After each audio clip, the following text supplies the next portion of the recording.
Hello everyone, I hope you are doing well.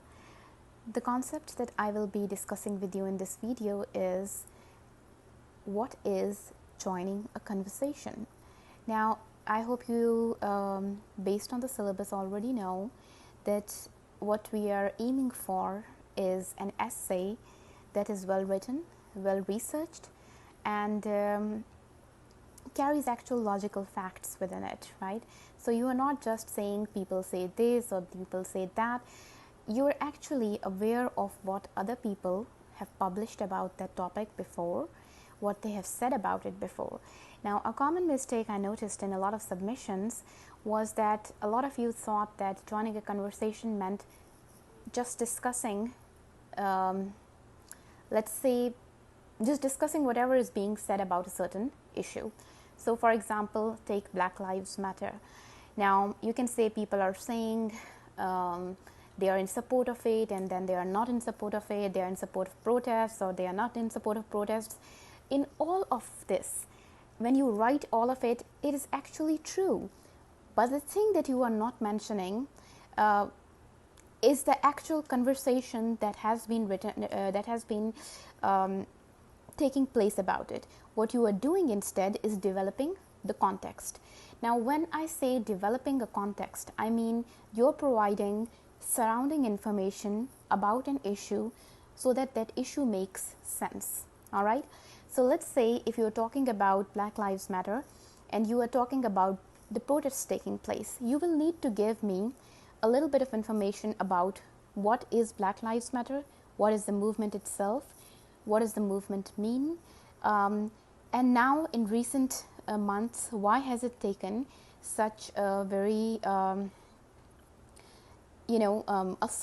strong stance on what is on the injustices that have been happening. All right, so you need to make those things clear, but you are not right now discussing the conversation that is taking place because you have not mentioned the participants in the conversation. Remember, you can only have a conversation if there are people and participants within it. So what you do in scholarly writing, in academic writing, is that you research, you go on the web, you search libraries, and you see what scholars, what socialists, and I'm sorry, it's not socialists, what psychologists and people who are learning in, who discuss or read about sociology, I'm sorry. So sociologists and all of those people who are discussing these things, what do they say about these issues? All right, why do people talk about reforming the police? What does all of this mean? So what you're doing is you're saying, well, this author or this journalist at a particular time said this in this newspaper article, and when he was writing this, he was responding to the situation that is taking place.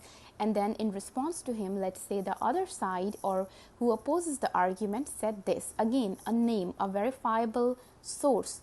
Don't quote from Wikipedia. Don't quote from unreliable sources. Find published material and data. So when you quote those people and you say, well, this scholar said this and this scholar said that, and they recently said this, and you say, and in between what they are saying, this is what I am saying. So what you are doing is you are joining their conversation. If you just mention whatever they have said in a general way, but you don't mention the participants, you are describing the context. You are establishing a context, but you are not joining a conversation. I hope that is clear to you. So when I say, what conversation are you joining? You have to explain, this is what people are saying, and I am going to be a new participant here. This will be my contribution to that conversation, and I'm going to add to it in some way. You can add to it by disagreeing with them and pointing out something they have missed, or you can add to it by saying, I agree with them, but I would like to add a certain other solution to it, which will be my interpretation of it, right? So I would like you to please keep those things in mind when you think of what joining a conversation is like. Okay, thank you.